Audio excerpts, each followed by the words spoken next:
आप सभी लोगों का मेरे YouTube चैनल पर बहुत बहुत स्वागत है। भारत के अंदर शंकराचार्य की बड़ी प्रतिष्ठा है, यानी जिनको आदि शंकराचार्य कहा जाता है, जो केरल के अंदर पैदा हुए थे। जन्म को लेकर के थोड़ा मतभेद है। 788 ईस्वी में पैदा हुए थे और 820 ईस्वी में देहांत हो गया था 32 साल की उम्र में। जबकि नागार्जुन का जो पीरियड है, उनका सिद्धांत शून्यवाद है, वो दूसरी शताब्दी में माना जाता है। तो नागार्जुन बहुत पहले पैदा हुए हैं। कहा जाता है कि शंकराचार्य ने किसी न किसी रूप में नागार्जुन के शून्यवाद का ही अनुकरण किया है। लेकिन यहाँ पर यह चीज़ समझ लेनी चाहिए कि शंकराचार्य बहुत ही अद्वितीय विलक्षण प्रतिभा के धनी थे और नागार्जुन भी थे। और जब तत्व को एक ही स्वरूप में देखने का प्रयास किया जाएगा, क्योंकि परम सत्ता तो एक ही है, तो उसको देखने का ढंग मानी सी बात है, अप्रोच अलग अलग हो सकता है, लेकिन पहुँचेंगे वहीं पर। इसलिए ये कहना कि शंकराचार्य ने नागार्जुन के शून्यवाद से कहीं ना कहीं अनुकरण लिया था, ये सत्य नहीं। क्योंकि शंकराचार्य तो खुद ही इतने बड़े विद्वान थे और उपनिषदों पर उन्होंने भाष्य लिखा है, गीता पर भाष्य लिखा है। तो ये कहा जा सकता है कि अलग अलग धाराएं रही हैं और उनका निष्कर्ष किसी न किसी रूप में समानता लिए हुए था। इसलिए ये नहीं कहा जा सकता कि शंकराचार्य ने नागार्जुन के शून्यवाद से अपना मत लिया है। तो देखने का प्रयास किया जाएगा कि नागार्जुन अपने शून्यवाद को किस तथ्यों और तर्कों के आधार पर स्थापित करने का प्रयास करते हैं, और निर्वाण के स्वरूप को भी देखने का प्रयास किया जाएगा। तो यहाँ पर देखें कि जो नागार्जुन का शून्यवाद है, तो दो प्रकार के शब्द आते हैं। पहला शब्द आता है शून्यता और दूसरा शब्द आता है शून्य। जो बुद्धि की चार कोटियाँ होती हैं, जब हम उन कोटियों के आधार पर अभी आपके सामने वो चीज़ें रखी जाएंगी, तो बुद्धि की जो चार कोटियां हैं, जब उसके आधार पर हम सांसारिक वस्तुओं का स्वरूप जांचने का प्रयास करते हैं, तो चीज़ें उस पर खरी नहीं उतर पाती हैं। इसी वजह से उनका कोई वास्तविक स्वरूप वस्तुओं का स्पष्ट नहीं हो पाता है, इसलिए उनको शून्य कहा गया है। यानी वस्तुएं अपने गुणधर्म से, अपने स्वभाव से शून्य होती हैं। लेकिन जब शून्यता की बात आती है, तो वो परम तत्व की बात आती है। यानी निर्वाण प्राप्त करने के बाद हमें निरपेक्ष सत्ता का आभास होता है। महात्मा बुद्ध ने भी निरपेक्ष सत्ता के बारे में अपना मत दिया है। तो हम देखेंगे कि जो नागार्जुन का शून्यवाद है, वो महात्मा बुद्ध के कथन से भी मेल खाता है। तो इस आधार पर हम कह सकते हैं कि निर्वाण प्राप्त करने के बाद ही हमें शून्यता का, यानी वो जो परम सत्ता है, पारमार्थिक सत्ता है, उसको हम महसूस कर सकते हैं, उसका हम ज्ञान प्राप्त कर सकते हैं, अनुभूति कर सकते हैं। लेकिन इस संसार के जगत में रहते हुए हमें उसकी अनुभूति नहीं होगी। निर्वाण के पद पर पहुंचना पड़ेगा, उस स्थिति को प्राप्त करना पड़ेगा। जो तरीका, जो पद्धति बौद्ध दर्शन के अंदर बताई गई है, उस पर चलते हुए ही निर्वाण की प्राप्ति हो सकती है। तो यहाँ देखें कि ये हमने समझ लिया कि शून्य क्या मतलब होता है, कि बुद्धि की चारों कोटियों से जब हम वस्तुओं का स्वरूप आंकते हैं, तो वस्तुओं का स्वरूप स्पष्ट नहीं हो पाता, इसीलिए उनको शून्य कह दिया गया है। जबकि शून्यता की बात है, वो परम तत्व की बात है। अब हम देखते हैं कि अक्सर लोग ये बात समझ लेते हैं कि शून्यवाद से जो शब्द आता है, तो वैनाशिकवाद या विनाशवाद समझ ले कि संसार का कोई अस्तित्व ही नहीं है, किसी प्रकार की कोई सत्ता नहीं है। ऐसी बात नहीं है। निर्वाण प्राप्त करने के बाद हम उस निरपेक्ष सत्ता को देख सकते हैं, क्योंकि संसार की जो भी सत्ताएं हैं, जो भी वस्तुएं हैं, वो सब सापेक्ष होती हैं, एक दूसरे पर निर्भर होकर के अपना अस्तित्व रखती हैं। तो ये बात स्पष्ट हो गई कि शून्यवाद का मतलब वैनाशिकवाद नहीं है, यानी किसी चीज़ की भी सत्ता नहीं है, ऐसी बात नहीं है। बौद्ध धर्म के अंदर, बौद्ध दर्शन के अंदर परम तत्व को स्वीकार किया गया है पारमार्थिक सत्ता के तौर पर। अब हम देखते हैं कि जो पारमार्थिक सत्ता है, वो अवर्णनीय होने के कारण शून्य है। कहने का अर्थ ये है कि हम अगर शून्य की बात करते हैं या शून्यता की बात करते हैं, तो हम ये समझते हैं कि चाहे उस परम सत्ता के लिए हम शून्य शब्द का इस्तेमाल करें, चाहे शून्यता का इस्तेमाल करें, वही बात रहेगी। लेकिन हम संसार की वस्तुओं को जब आंकते हैं, तो उनका कोई स्वभाव, कोई स्वरूप, कोई गुणधर्म, उनका अपना निजी स्पष्ट नहीं हो पाता, इसलिए शून्य शब्द का प्रयोग कर दिया जाता है। तो देखें, संसार की जो वस्तुएं हैं, अगर हम उनको आंकने, जांचने का प्रयास करते हैं, तो न तो वो सत्य हैं, क्योंकि सत्य इसलिए नहीं है कि सांसारिक वस्तुएं जो है वो नष्ट हो जाती है कुछ समय के बाद, उनका जो है उनकी स्थिरता नहीं है, वो नित्य नहीं है। यानी भूत, भविष्य, वर्तमान में वो स्थिर रह नहीं पाती हैं, विनाश हो जाता है, इसलिए वो सत्य नहीं कही जा सकती। असत भी नहीं है, क्योंकि उनकी हमें प्रतीति होती है। संसार की वस्तुएं हमें प्रतीति, यानी वस्तुएं नजर आती है, हम उनको देखते हैं, तो इसलिए हम उनको असत भी नहीं कह सकते। इसी तरीके से हम उनको एक साथ सत और असत दोनों एक साथ नहीं कह सकते, क्योंकि अंधकार और प्रकाश की बात आएगी। जहां प्रकाश होगा वहां अंधकार नहीं होगा, जहां अंधकार होगा वहां प्रकाश नहीं होगा। इसलिए एक साथ हम वस्तुओं के स्वरूप को न हम ये नहीं कह सकते कि सत और असत दोनों हैं, ये नहीं कह सकते। इसी तरीके से हम न तो सत हैं और न असत, ये भी नहीं कह सकते। इस आधार पर हम कह सकते हैं कि वस्तुओं का अपना कोई निजी स्वरूप स्पष्ट नहीं हो पाता है, जिसके वजह से वस्तुओं को शून्य कह दिया जाता है। तो ये हमने समझ लिया कि वस्तुओं का अपना कोई निजी स्वरूप जो है वो इन चारों कोटियों के आधार पर जब जांचा जाता है तो स्पष्ट नहीं हो पाता।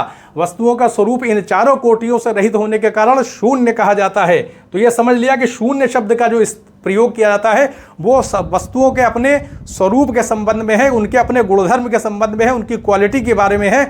और उनकी क्वालिटी सापेक्ष होती है, पर निर्भर होती है। वस्तुएं कहीं ना कहीं कारण कार्य से उत्पन्न हुई प्रतीत होती हैं, निजी सत्ता उनकी नहीं होती है, जिसके वजह से उनको शून्य कह दिया जाता है। तो ये हमने समझ लिया। अब ये जो शून्यता है ये वर्णनातीत है, यानी निर्वाण प्राप्त करने के बाद अब उस निरपेक्ष सत्ता को हम देखेंगे जो किसी पर निर्भर नहीं है, बल्कि संसार में जो वस्तुएं हैं वो सापेक्ष होती हैं, एक दूसरे पर निर्भर होती हैं। और वो जो परम सत्ता है जो निर्वाण के बाद हम उसको अनुभव करेंगे, उसकी अनुभूति करेंगे, उसे शब्दों के माध्यम से बताया नहीं जा सकता। हम किसी शब्द का प्रयोग नहीं कर सकते। वो सत्ता किसी पर निर्भर नहीं है, हमेशा से है। इसीलिए जो शून्यता की बात या शून्य की बात कही जाती है। पारमार्थिक सत्ता आवश्यक है, यानी पारमार्थिक सत्ता आवश्यक है, किंतु हम उसे शब्दों के माध्यम से नहीं बता सकते। यानी जो पारमार्थिक सत्ता होती है उसकी वास्तविकता है, वो मौजूद है, लेकिन शब्दों के माध्यम से उसे इसलिए नहीं कह सकते क्योंकि शब्द जो हैं वो संसार की सीमा के अंतर्गत प्रकट किए जाते हैं। हम अनुभव के माध्यम से शब्दों का प्रयोग करते हैं वस्तुओं के संबंध में, जबकि उसकी सत्ता वस्तुओं से रहित है। वो जो परम सत्ता है वो इस प्रकार की नहीं है, उसका स्वरूप दूसरा है, जिसके वजह से हम शब्दों का प्रयोग नहीं कर सकते। हम सांसारिक वस्तुओं के संबंध में तो शब्दों का प्रयोग कर सकते हैं, लेकिन उस निरपेक्ष सत्ता के बारे में हम किसी प्रकार के शब्दों का प्रयोग नहीं कर सकते। इसीलिए उसको वर्णनातीत यानी वर्णन से अतीत परे बताया गया है, कोई शब्द प्रयोग नहीं किया सकता। इसी कारण उसे शून्यता के माध्यम से बताया जाता है। अब देखें, शून्यवाद और प्रतीत समुत्पाद का संबंध भी देख लें। यानी जो शून्यवाद का विचार है वो महात्मा बुद्ध का जो सिद्धांत हम कह सकते हैं प्रतीत समुत्पाद है, उसके आधार पर भी पुष्ट हुआ है, प्रमाणित हुआ है। किस आधार पर? प्रतीत समुत्पाद का मतलब ये होता है कि चीज़ें जो हैं वो कारण कार्य से पैदा होती हैं, एक दूसरे पर निर्भर होकर के पैदा होती हैं। जो समुत्पाद है, उत्पत्ति है, वो कारणजन्य होती है। कारण होगा तभी कार्य की उत्पत्ति होगी। दुख जो है वो उत्पन्न होता है तो उसका भी कारण होता है। अगर उस कारण को समाप्त कर दें तो दुख भी समाप्त हो जाएगा। तो प्रतीत का मतलब होता है अपेक्षा रख करके, और समुत्पाद माने होता है उत्पत्ति। इसका मतलब है अपेक्षा रख करके किसी चीज़ की जब उत्पत्ति होती है तो उसी को प्रतीत समुत्पाद कहा जाता है। और हम कह सकते हैं कि दूध होता है तभी क्या हो सकता है, हम घी का निर्माण कर सकते हैं, किसी चीज़ को बना सकते हैं, दही बना सकते हैं। यानी अगर दूध नहीं होगा तो फिर उससे उत्पन्न जितनी भी चीज़ें हैं वो पैदा नहीं हो सकती, दूध कारण होता है। इसी तरीके से हम कह सकते हैं कोई बीज होता है, उससे अगर तेल निकालते हैं तो अगर बीज नहीं होगा तो तेल की प्राप्ति भी नहीं होगी। कारण कार्य से पूरा संसार एक दूसरे के चक्र में बंधा हुआ है। किसी भी वस्तु की अपनी स्वतंत्र सत्ता नहीं है, सारी सत्ताएं सापेक्ष हैं, एक दूसरे से निर्भर होकर के पैदा होती हैं। इसी को प्रतीत समुत्पाद कहा जाता है। और वस्तुओं का फिर अपना ऐसे में कोई निजी स्वरूप नहीं हो पाता है। इसीलिए हम कह सकते हैं कि वस्तुएं शून्य होती हैं। तो जो शून्यवाद का सिद्धांत नागार्जुन का है वो प्रतीत समुत्पाद के सिद्धांत से पुष्ट हो जाता है, तथ्य और तर्कों के आधार पर। तो इसलिए हम कह सकते हैं कि शून्यवाद को प्रमाणित किया गया है प्रतीत समुत्पाद के आधार पर।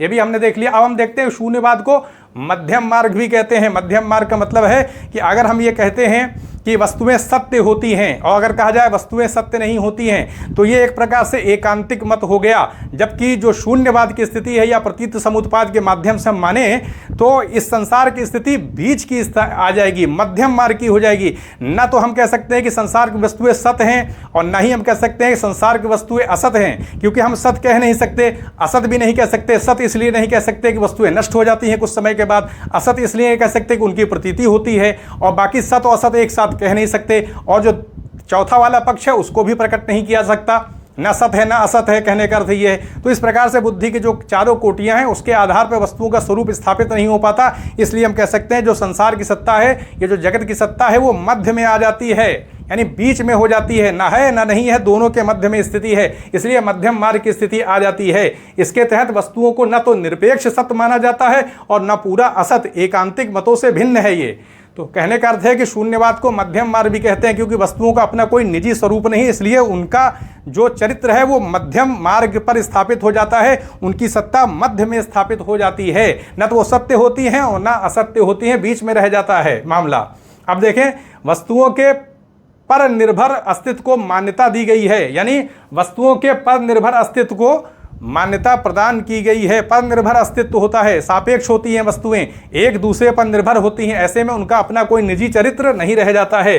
तो ये हमने देख लिया कि शून्यवाद जो है वो प्रतीत समुत्पाद के माध्यम से भी सिद्ध हो जाता है, और इसी तरीके से वो मध्यम मार्गी भी सिद्धांत है, यानी वस्तुओं के चरित्र के संबंध में। अब शून्यवाद को सापेक्षवाद भी कहा जाता है, क्योंकि जो भी वस्तुएं होती हैं वो एक दूसरे पर निर्भर होकर के ही अस्तित्व में आती हैं, उनका अपना कोई निरपेक्ष चरित्र नहीं होता है। यानी ऐसा चरित्र जो किसी पर निर्भर ना हो, ऐसी चीज़ें हमें संसार में कभी भी प्राप्त नहीं हो पाती हैं। जो भी चीज़ जो संसार में दिखाई पड़ती है किसी न किसी चीज़ से उत्पन्न मानी जाती है। तो शून्यवाद को सापेक्षवाद भी माना जाता है। वस्तुओं का प्रत्येक धर्म अन्य वस्तुओं पर निर्भर होता है, किसी वस्तु का अपना निरपेक्ष स्वतंत्र स्वभाव नहीं है, लेकिन वो जो परम सत्य है, पारमार्थिक सत्य है, वही निरपेक्ष सत्ता है, वो किसी पर निर्भर नहीं है, लेकिन उसे हम शब्दों के माध्यम से नहीं बता सकते। शंकराचार्य भी कहते हैं कि उपनिषदों में आप देखेंगे नेति नेति का विचार आया है, निषेधात्मक रूप से उस परम सत्ता को बताया जा सकता है, वो ऐसी सत्य, वो ऐसा नहीं है, वो ऐसा नहीं है, इस रूप में ही हम उसके बारे में कुछ कह सकते हैं। क्योंकि बुद्धि के माध्यम से जाना नहीं जा सकता, तो हम शब्दों का प्रयोग क्या करेंगे, इसलिए निषेधात्मक रूप से हम कह सकते हैं उस परम सत्ता के बारे में कुछ भी शब्दों का प्रयोग कर सकते हैं कि वो ऐसा नहीं है, वो ऐसा नहीं है। और यही बात नागार्जुन के शून्यवाद में भी है कि हम उस निर्वाण प्राप्त करने के बाद उस परम सत्ता को जब जानेंगे तो शब्दों के माध्यम से कुछ कह नहीं सकते, हम इतना कह सकते हैं कि वो सत्ता ऐसी नहीं है, ऐसी नहीं है, यानी निषेधात्मक रूप से ही प्रकट किया जा सकता है। तो शंकराचार्य और नागार्जुन, यानी नागार्जुन के मत में और शंकराचार्य के मत में एकदम इस स्तर पर पूरी तरीके से समानता स्थापित हो जाती है कि निषेधात्मक ढंग से ही वर्णन कर सकते हैं। अब हम आ रहे हैं कि महात्मा बुद्ध का जो प्रतीत समुत्पाद केवल दृश्य जगत के लिए लागू होता है, यानी हम कह सकते हैं कि महात्मा बुद्ध का जो प्रतीत समुत्पाद का सिद्धांत है वो इस संसार के लिए वास्तविक है, उस पारमार्थिक सत्ता के लिए नहीं है। जब निर्वाण की बात आएगी तभी हम उस पारमार्थिक सत्य को जान सकते हैं, उस परम सत्ता को जान सकते हैं। लेकिन उन्होंने जो प्रतीत समुत्पाद का सिद्धांत दिया था वो इस सांसारिक जगत के लिए है, बस उस पारमार्थिक जगत के लिए नहीं है। वो सत्ता किसी से पैदा नहीं है, वो निरपेक्ष है, वो अपने आप हमेशा से है। ऐसे में निर्वाण में किस प्रकार की अनुभूति होती है, महात्मा बुद्ध से पूछा गया था कि निर्वाण में किस प्रकार की अनुभूति होती है, अभी आगे आपको बताया जाएगा। तो निरपेक्ष अनुभूति होती है, एक ऐसी सत्ता जो किसी पर निर्भर नहीं होती, यानी एक ऐसी सत्ता का आभास निर्वाण के माध्यम से हमको होता है जो किसी पर निर्भर नहीं होती है, और उसे हम शब्दों से बता भी नहीं सकते, जो नित्य है और साधारण व्यवहारिक धर्मों से रहित है। ये जो साधारण व्यवहारिक धर्म होते हैं उससे वो सत्ता रहित होती है और नित्य होती है। इसी तरह देखें, सत्य के दो प्रकार स्वीकार किए गए हैं, नागार्जुन ने स्वीकार किया है और बौद्ध धर्म में भी स्वीकृत हैं ये। इसमें एक आता है संवृत्ति सत्य और दूसरा पारमार्थिक सत्य। संवृत्ति सत्य जो होता है पारमार्थिक सत्य को प्राप्त करने का साधन होता है। ये जो संसार है ये संवृत्ति के तौर पर हमको प्रतीत होता है। शंकराचार्य भी बताते हैं कि प्रतीति होती है, ये संसार व्यवहारिक दृष्टि से ही सत्य होता है, विवर्त होता है, आभासिक होता है, प्रतिबिंब होता है। ये संसार की वस्तुएं वास्तविक नहीं होती है, मायाजन्य होती हैं। ब्रह्म माया शक्ति के माध्यम से संसार को पैदा कर देता है, तो हमें प्रतीति होने लगती है। और जो संवृत्ति की बात की जा रही है, नागार्जुन ने जो बात बताई है वो भी जो संवृत्ति है वो भी प्रातीतिक है, वस्तुएं है ही नहीं। उनका अजातिवाद का भी सिद्धांत है जिसमें किसी चीज़ को उत्पन्न ही नहीं माना जाता, ना ही कोई चीज़ नष्ट होती है। उत्पन्न इसलिए नहीं माना जाता क्योंकि जिस चीज़ को भी हम देखेंगे संसार की, वो वास्तविक है ही नहीं, उसकी कोई निजी अपनी सत्ता नहीं है। तो ऐसे में हम यही कह सकते हैं कि वो एक प्रतीति है बस, और प्रतीति को वास्तविक नहीं माना जा सकता। हम कह सकते हैं कि जो परम सत्ता है वही वास्तविक है, वही स्थिर सत्ता है, वही नित्य सत्ता है। उसने अपनी शक्ति के माध्यम से संसार को प्रकट किया है। ऐसे में ये संसार प्रातीतिक प्रतिबिंबात्मक ही हो जाएगा, वास्तविकता नहीं होगी, क्योंकि वास्तविकता तो उसे हम कह सकते हैं ब्रह्म को ले लिया जाए या शून्य को ले लिया जाए, उस परम सत्य को जो पारमार्थिक सत्य के रूप में स्थापित है बौद्ध दर्शन के अंतर्गत। अगर हम उसकी बात करेंगे तो वो कैसे, उसमें कोई विकार तो पैदा हो नहीं सकता, वो तो विकार से रहित सत्ता है। तो ऐसे में संसार की स्थिति क्या होगी? इसी कारण आप देखेंगे कि शंकराचार्य ने यही तो बताया है, और उपनिषदों में यह बात आई है कि माया के आधार पर ही यह संसार प्रकट हुआ है। प्रातीतिक है, प्रतिबिंबित है, आभास रूप है, वास्तविकता नहीं है, क्योंकि उस परम सत्य में किसी प्रकार का विकार नहीं हो सकता, उससे उसके स्वरूप से कोई चीज़ ऐसे प्रकट नहीं हो सकती। वो सत्ता इन सब से रहित है, वो अपनी शक्ति के माध्यम से संसार को प्रकट वो सत्ता करती है, लेकिन उसके अंदर कोई विकार नहीं हो सकता। तो आइए, हमने देख लिया कि समृद्धि सत्य, पारमार्थिक सत्य, और समृद्धि सत्य पारमार्थिक सत्य को प्राप्त करने का साधन माना गया है, क्योंकि इसी संसार में रहते हुए ही हम निर्वाण को प्राप्त हो सकते हैं, प्राप्त कर सकते हैं। तो इसलिए संसार जो है प्रातीतिक होते हुए भी, समृद्धि के रूप में स्थापित होते हुए भी हमारे लिए निर्वाण का कहीं ना कहीं रास्ता खोलता है। इसी तरह आगे देखें, यहाँ बताया कि निर्वाण प्राप्त करने के बाद हम साधारण व्यवहारिक नाम रूप से ऊपर चले जाते हैं। ये संसार जो प्रपंचात्मक जगत है उससे ऊपर हमारी अनुभूति चली जाती है। इसीलिए हम किसी प्रकार के शब्दों का प्रयोग नहीं कर पाते हैं। हम उस अवस्था का नकारात्मक वर्णन ही कर सकते हैं। नागार्जुन बताते हैं, जैसा कि उपनिषदों में आया है, नेति नेति, वो ऐसा नहीं है, वो ऐसा नहीं, इसी प्रकार के शब्दों का प्रयोग कर सकते हैं, क्योंकि वो निरपेक्ष सत्ता होती है। उसके स्वरूप को हम ऐसे बता नहीं सकते शब्दों के माध्यम से। अब देखें, निर्वाण के स्वरूप के बारे में बात आ रही है कि निर्वाण आखिर है क्या। यानी बौद्ध दर्शन के अंदर निर्वाण की जो बात आती है, तो ये देखें यहाँ पर कि जिसकी प्राप्ति नई नहीं है, जिसका विनाश नहीं है, जो नित्य भी नहीं है, जो निरुद्ध नहीं है, जो उत्पन्न भी नहीं है, उसका नाम निर्वाण है। तो यहाँ इसको समझने की आवश्यकता पड़ेगी। तो यहाँ पे देखिए, जिसकी प्राप्ति नई नहीं है, यानी हम कह सकते हैं कि आत्मा की जो बात की जाती है, हम कह सकते हैं जो प्रातीतिक जगत हमको दिखाई पड़ रहा है, तो बताया जा रहा है कि जिसकी प्राप्ति नई नहीं, वो पहले से ही वो अवस्था मौजूद है। कोई नई चीज़ हम उपलब्ध नहीं कर रहे हैं, उसकी स्थिति पहले से ही है, हमें बस वहाँ पहुँचना होता है। अगर हम वहाँ पहुँच जाते हैं तो उस चीज़ को प्राप्त कर लेंगे। तो वो पहले से ही वो सत्ता किसी न किसी रूप में स्थापित है। हमें अपने चरित्र को सुधार करके अष्टांगिक मार्गों पर चल करके वहाँ पहुँचना होता है, शंकराचार्य के हिसाब से ज्ञान प्राप्त करके, जिसका विनाश नहीं है। यानी वो एक अवस्था है, तो उसका विनाश कहाँ से होगा, और वो परम सत्ता के अलावा किसी की सत्ता नहीं है। तो हम कह सकते हैं कि निर्वाण की भी स्थिति क्या हो जाएगी। यहाँ पे देखिए कि निर्वाण की स्थिति आएगा कि वो उत्पन्न भी नहीं है। उत्पन्न इसीलिए नहीं है कि वो तो एक अवस्था है बस। इस सापेक्ष संसार के बाद हम निरपेक्ष संसार में चले जाते हैं, तो ऐसे में अवस्था परिवर्तन हो जाता है, वो निर्वाण के माध्यम से ही होगा बस। ऐसे में निर्वाण की अपनी कोई एक ऐसी सत्ता नहीं है, बल्कि हम कह सकते हैं कि एक जगत से, एक स्वरूप से दूसरे स्वरूप में चले जाते हैं। ये सांसारिक जगत सापेक्ष होता है, वहाँ जो सत्ता है, परम सत्ता है, वो निरपेक्ष है। तो ऐसे में निर्वाण के माध्यम से ही वहाँ पहुँचेंगे। तो निर्वाण क्या है, हम कह सकते हैं कि एक स्थान से दूसरी अवस्था को, हमारी मनोदशा जो है वो परिवर्तित हो जाती है, ज्ञान का स्तर परिवर्तित हो जाता है, सांसारिक जगत से उठ करके हम उस जगत में चले जाते हैं। इसी को निर्वाण कहा जाता है। तो इसीलिए जो निरुद्ध भी नहीं है, किस तरह से निरुद्ध होगा, क्योंकि वो उत्पन्न तो है ही नहीं। निर्वाण कोई उत्पन्न होने वाली चीज नहीं है कि वो किसी को पैदा किया जाए। कहने का अर्थ है कि निर्वाण एक अवस्था है, यानी कह सकते हैं हम कि एक स्थान से दूसरे स्थान पर चले जाना, एक अवस्था से दूसरी अवस्था को प्राप्त हो जाना। जो लोग निर्वाण प्राप्त कर लेते हैं तो संसार के जगत से वो बंधनग्रस्त नहीं होते हैं, उनका नाता टूट जाता है, उनकी अवस्था भी बदल जाती है, उनका चरित्र भी बदल जाता है, उनका स्वभाव भी बदल जाता है। महात्मा बुद्ध के आप देखें जो मूर्तियाँ मिली हैं, तो कैसा उनका आप तेज देखेंगे, शांति देखेंगे, यानी एक प्रकार की आभा जो है प्रकट होती है, क्योंकि उन्होंने निर्वाण को प्राप्त कर लिया था। और अभी आप देखेंगे, वो बताएंगे भी। तो निर्वाण को प्राप्त करने के बाद इंसान के चरित्र में परिवर्तन हो जाता है, स्वभाव बदल जाता है। तो इसीलिए उत्पन्न उसको नहीं होता है, क्योंकि वो कोई चीज़ नहीं है, बल्कि बस एक अवस्था से दूसरी अवस्था को प्राप्त हो जाना है। तो उसका नाम निर्वाण है। तो हमने देख लिया कि जिसकी प्राप्ति नहीं है, जिसका विनाश नहीं है, क्योंकि जब वो उत्पन्न ही नहीं है तो विनाश कहाँ से होगा। तो एक तो अवस्था है बस, वो जो नित्य भी नहीं है, इसलिए कि जब वो होगा तब तो नित्य की कोई बात आएगी। तो ये हमने निर्वाण के स्वरूप को देख लिया कि वो एक अवस्था परिवर्तन है बस। निर्वाण प्राप्ति के बाद तथागत की क्या गति होती है, इस प्रश्न के उत्तर में महात्मा बुद्ध मौन रह गए। मौन इसलिए रह गए क्योंकि साधारण शब्दों से बताना संभव नहीं था। जब जिनको निर्वाण प्राप्त हो जाता है, जब उस अवस्था को चले जाते हैं, तो ये सांसारिक जगत उस जगत से एकदम अंतर है। वहाँ तो निरपेक्ष सत्ता है, यहाँ सापेक्ष सत्ता है। यहाँ शब्दों का प्रयोग होता है, वहाँ शब्दों का प्रयोग नहीं होता। तो कैसे हम उस अवस्था को बता पाएंगे।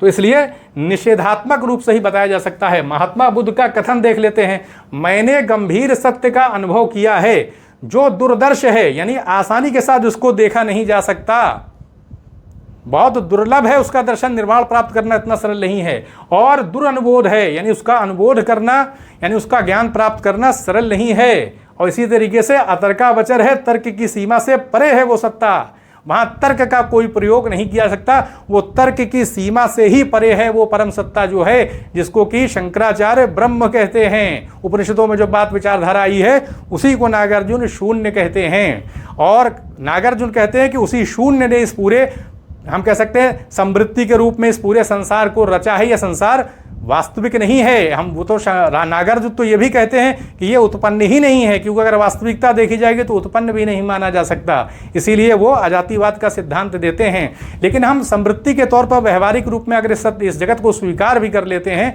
तो ये शून्य के वजह से पैदा हुआ है। अगर वो शून्यता ना हो, वो शून्य सत्ता ना हो, तो ये प्राकृतिक जगत भी पैदा नहीं होगा। उसी ने अपनी शक्ति के माध्यम से पैदा किया है। और इसी को शंकराचार्य भी अपने अद्वैत वेदांत में बताते हैं कि माया की शक्ति से ब्रह्म ने इस जगत को प्रकट किया है। तो ये आपने बात देख ली कि महात्मा बुद्ध ये बात बताते हैं। तो अब हम ये देखेंगे कि शंकराचार्य अपना क्या मत देते हैं। नागार्जुन का तो हमने शून्यवाद देख लिया, जिसमें उन्होंने ये बताया कि जब हम शून्य शब्द का प्रयोग करते हैं तो वस्तुओं का कोई स्वरूप स्पष्ट नहीं हो पाता है, बुद्धि की 4 कोटियों के आधार पर उनका मूल्यांकन किया जाए। इसी तरीके से सापेक्ष सत्ता भी हमने ये देख लिया, इसी तरह मध्यम मार्ग को भी हमने देख लिया, प्रतीत समुत्पाद के आधार पर भी पुष्ट हमने देख लिया, और महात्मा बुद्ध के सिद्धांतों को भी, उनके कथनों को भी देख लिया कि किस प्रकार से उन्होंने बताया कि वो दूरदर्श सत्ता है, आसानी से उसको न तो अनुभव किया जा सकता, न उसको देखा जा सकता है, वो तर्क की सीमा से परे है। तो जो नागार्जुन का शून्यवाद है वो महात्मा बुद्ध के सिद्धांतों से पुष्ट भी हो जाता है। और जो उपनिषदों में विचारधारा आई है, जो शंकराचार्य अपना मत देते हैं कि वो जो ब्रह्म है वही जो है इस शक्ति के रूप में, माया शक्ति के रूप में इस संसार को प्रकट करता है, वही निमित्त कारण बन जाता है, वही उपादान कारण बन जाता है। जैसे मकड़ी के अंदर से ही जाला निकलता है, उसी प्रकार से हम कह सकते हैं कि निमित्त कारण हो जाता है, यानी किसी चीज़ को बनाने वाला उसको निमित्त कारण कहते हैं, और जिस माध्यम से बनाया जाता है जो पदार्थ होता है उसको उपादान कारण कहते हैं। तो ब्रह्म ही माया शक्ति का अपने ऊपर उपयोग कर देता है, तो ऐसे में वही निमित्त कारण भी हो जाता है, और उसी को माया अन्य अन्य रूपों में दिखा देती है, वही उपादान कारण भी बन जाता है। और संसार में जितनी विविधता दिखाई पड़ रही है, प्राणियों में जो विविधता दिखाई पड़ रही है, जगत के पदार्थों में जो आकर्षण, जो आनंद और जो सौंदर्य हमको दिखाई पड़ रहा है, कहीं ना कहीं उसका जो मूल आधार हम कह सकते हैं वो सब ब्रह्म की सत्ता में है। इसीलिए अलग अलग चीज़ें प्रकट रूप में हमको दिखाई पड़ रही हैं, क्योंकि माया ने ब्रह्म को ही अन्य अन्य रूपों में प्रकट कर दिया है प्रातीतिक तौर पर। और बहुत सारे ऐसे सूफी संत भी हैं जो ये बताने का प्रयास करते हैं कि ये प्रतिबिंबात्मक, यानी कह सकते हैं कि ये संसार उसी के जमाल का अक्स है, इस तरह की बातें बताई जाती हैं। तो कहने का अर्थ है अन्य धर्मों के अंदर भी देखेंगे तो ये बातें आई हैं। तो ये हमने अच्छी तरीके से समझ लिया कि जो नागार्जुन का जो शून्यवाद है और जो शंकराचार्य का अपना अद्वैतवाद है, जो कि उपनिषदों में जो विचारधारा ही उसके आधार पर उन्होंने तर्कों और तथ्यों के आधार पर स्पष्ट किया है कि माया शक्ति के माध्यम से ब्रह्म ही संसार को प्रकट कर देता है। यह हमारा शरीर भी भौतिक होता है, अंतःकरण में आत्मा रहती है, इसी आत्मा को अगर हम जान लेंगे तो हमें मोक्ष की प्राप्ति हो जाएगी, संसार के बंधन से मुक्त हो जाएंगे और हमको असीम आनंद की प्राप्ति होगी। संसार में जो हम लगे हुए हैं, तो संसार क्योंकि मायाजन्य है, प्राकृतिक है, वास्तविक सत्ता तो वो है। तो ऐसे में ये जो प्रतिबिंबात्मक जो है प्राकृतिक स्वरूप वाला जो जगत है, इसमें हमको आनंद नहीं मिल पाएगा, क्षणिक आनंद मिलेगा, क्योंकि ये वास्तविक है ही नहीं। जो चीज़ रियल नहीं हो वास्तविक हमको आनंद कहाँ से देगी। तो हमें अपने अंतःकरण में अगर हम प्रवेश कर सकें, आत्मा को जान सके, जो पद्धति बताई गई है अद्वैत वेदांत में, जो पद्धति बताई गई है, गुरु के अधीन रह करके अगर हम साधना कर लें, मानी सी बात है बड़ी चीज़ है तो साधना भी बड़ी ही होगी। और हम संसार में भी जो मूल्यवान धातुएं होती हैं उसको नीचे बहुत खोद करके ही प्राप्त कर पाते हैं, हीरा भी इतनी आसानी के साथ उपलब्ध नहीं हो पाता है। तो अंदर हमें तपस्या साधना तो करनी पड़ेगी, समाधि बन जाना पड़ेगा, ज्ञान प्राप्त करना पड़ेगा। जो मार्ग बता दिया गया है, जिसके आधार पर चल करके लोगों ने मोक्ष प्राप्त किया है, अगर हम उस आधार पर चल सकते हैं, संकल्प शक्ति हमारे अंदर है और इतनी क्षमता अपने अंदर डेवलप कर लेते हैं कि संसार के आकर्षण से मुक्त होकर के संसार में जीते हुए भी, शादी करते हुए भी, परिवार चलाते हुए भी, पहले लोगों ने भी मोक्ष इसी अवस्था में ऐसे ही प्राप्त किया है। सारे लोग वनों में जाकर के मोक्ष को प्राप्त नहीं हुए हैं। तो इस संसार में रहते हुए, जीवन जीते हुए, अपने दृष्टिकोण को शुद्ध करते हुए, ज्ञान प्राप्त करते हुए, गुरु की आज्ञा पर चलते हुए, ध्यान करते हुए हम अपने अंतःकरण को शुद्ध कर सकते हैं। कर्मों के आधार पर हमसे अगर कोई असंगत कर्म ना हो तो धीरे धीरे हमारा अंतःकरण शुद्ध होने लगेगा। और क्योंकि आत्मा हमारे अंतःकरण हृदय में है, तो हमें कहीं ना कहीं उसकी अनुभूति हो जाएगी, जिसके माध्यम से हमें मोक्ष की प्राप्ति मिल जाएगी। ज्ञान के माध्यम से ही मोक्ष मिल पाएगा, इसलिए ज्ञान की महत्ता हो जाती है। तो ये हमने देख लिया कि अद्वैत वेदांत में जो मार्ग बताया गया वो हमारी उपलब्ध है, अब हमारी इच्छा शक्ति के ऊपर है। तो यहीं पर अनुमति दें, चैनल को सब्सक्राइब भी करें, शेयर भी करें। आप सभी लोगों का बहुत बहुत धन्यवाद।